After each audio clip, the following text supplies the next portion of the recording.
back when I was, I want to say 18 and 19, me and my significant other moved into a trailer, and we never expected things to happen like they did there.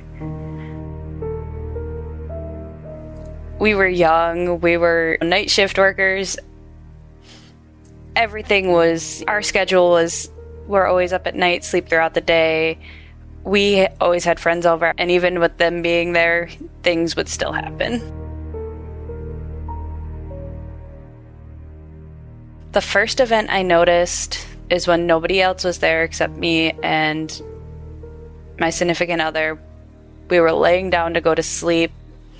I want to say it was probably 5 or 6 in the morning.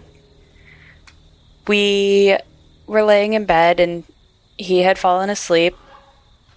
I had heard the bathroom door opening and closing because it would squeak. Now, we had 3 cats because there were 3 of us in the house. Each one of us had a cat. And I'm like, okay, what are the cats doing? They got to be messing with the door. I get up out of bed and I seen all 3 cats sitting on the couch across in the living room.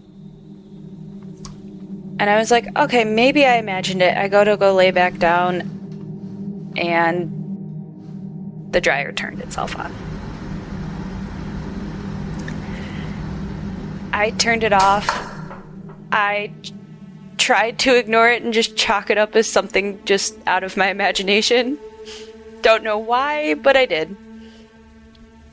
We woke up after that and our side door was wide open with the deadbolt still locked,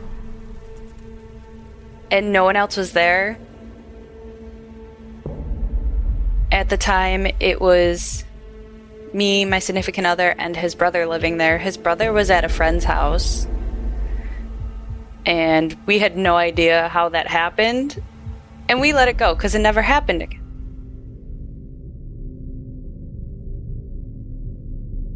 As time goes on, and we're there longer, me and my significant other started to fight more and more. The place just had a really dark, heavy feeling to it, and after that first event, I noticed anytime I was there alone, my one cat would run around terrified of God knows what. One time I thought I seen somebody walk past our living room window, and he literally got down out of the window and was like puffed up, scared, shaking. And I went outside and looked around because there was a wraparound porch and there was nobody there. My significant other's brother's name is Eric. It was Eric and our friend Nick sitting in the living room talking. It's probably 2, 3 in the morning. We're just shooting the crap with each other, having a good time, playing video games, watching TV. And me and Eric are sitting on the couch. Nick had gotten up to go to the bathroom. He was standing in my hallway. I had a little fake candle lantern hanging there. Now, it was out of the way where nobody could hit it. It wasn't going to get bumped because it was up high enough. He had walked by and gone to the bathroom, and as he was coming back out, he was standing there talking. He was behind the lantern, and the hook was facing towards the living room, away from him. The lantern had gotten lifted up off the hook and thrown at him. It hit him and it broke, and we were all like, what just happened? It scared all of us in a way, but we were all kind of like, that's cool. I had never seen anything like that before. Eric was just kind of like, are you okay? Oh my God, what just happened? And Nick was more like, who just threw that at me? How did that even happen? Like, he was just like trying to figure out and explain like how it happened, and we're all sitting there and we could not figure out how it happened. We were trying and we're like, there's no possible way.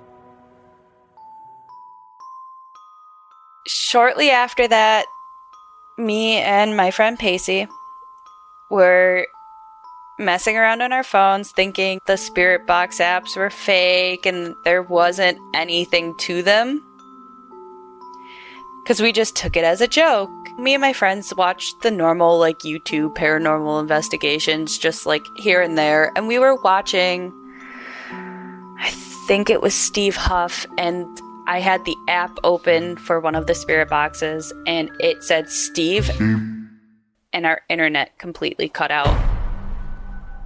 And everything just shut down. All at the same time. And the app stopped working. Internet stopped working. My friend's phone shut off and restart. And we don't know why. In that house, there was just a lot of negativity. There was constant fighting and bickering between people. We would sit in the backyard because we had a wraparound porch, and we would sit on the porch and the trailer faced the woods. You would see lights throughout the woods and there'd be nobody back there. There'd be times where it looked like floating lanterns that were like the paper lanterns, but there wasn't any. There'd be times like you swear you would see people walk by and there'd be nobody out there. Shortly after the spirit box, we were sitting in one of the spare rooms that we had. It was my friend Pacey and his ex-girlfriends at the time. We were all in there hanging out, and we all just got this really overwhelming urge to leave the room because we felt just really uncomfortable. She was about to cry, and I don't know why.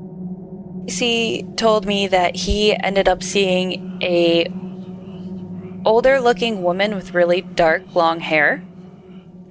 And she was very creepy looking, and she would just sit in the corner of that room. I had an experience where I went to go lay down pretty early for a night shift worker because like my schedule was basically backwards at the time. I went to go lay down around 2-3 in the morning. I was laying in bed. Everyone's out in the living room. Who was over at the time was out in the living room just having a good time, and they're keeping it down, but I was laying there and I seen this dark shadow figure standing in the corner, and I got this really overwhelming, fearful urge to get out of my own room, to the point where I was scared. And if I didn't leave the room, something bad was going to happen.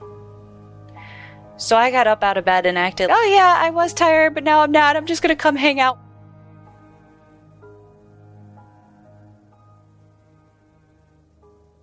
One of the last days that we were there, my significant other's brother Eric had moved out at this point.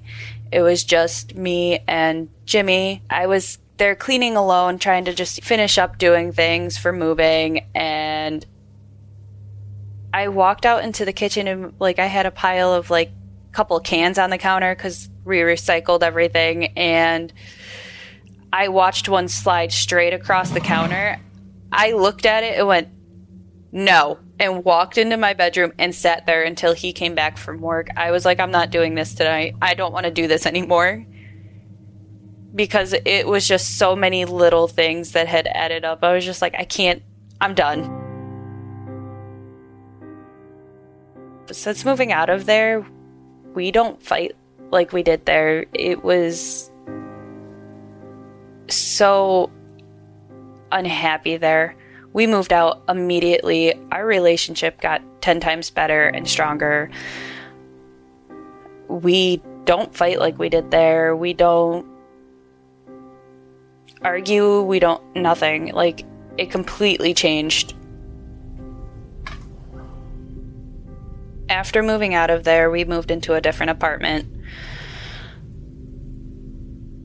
Fast forward a few years later, I had our daughter, and I was walking up the stairs with her to go to her room.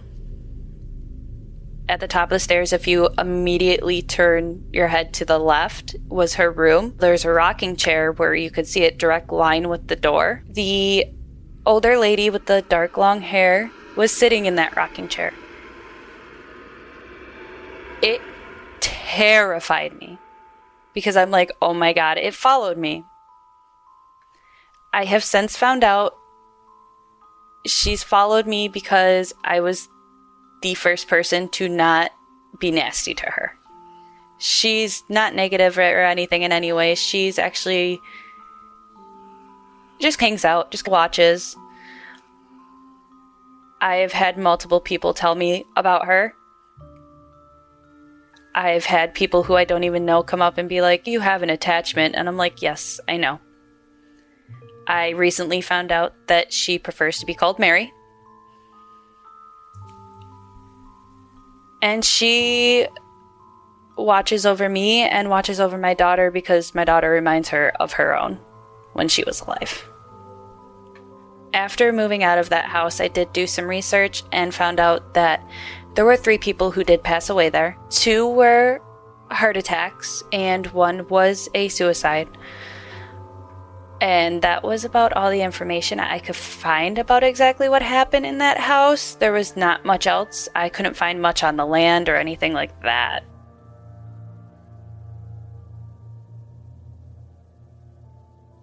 One of my best friends, Shay, her high school friend Bree, we were at a party and she's like, you have an attachment. And I'm like, I know.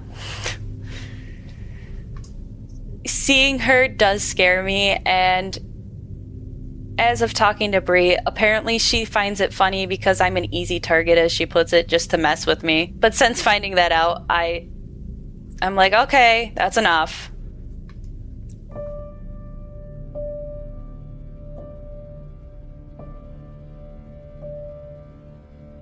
Since I was little, I have always seen and noticed things around. I just got to a point where I've learned to just, okay, that's good, that's enough, let's stop for today. The crazy thing is, even though all of this was happening to me and my friends, nothing ever happened to my significant other, Jimmy. They never bothered him. They never messed with him. They never showed themselves to him. But they were showing themselves to the rest of us and bothering the rest of us. I feel like his younger brother was heavily affected in that house. His younger brother very depressed when he was there, and getting out, he isn't. He's much happier. He's a bit more like, things are better, things are good. Like, I had no reason to be as depressed as I was. There was so much fighting, so much negativity, and we all moved out, and it all went away. It was all gone.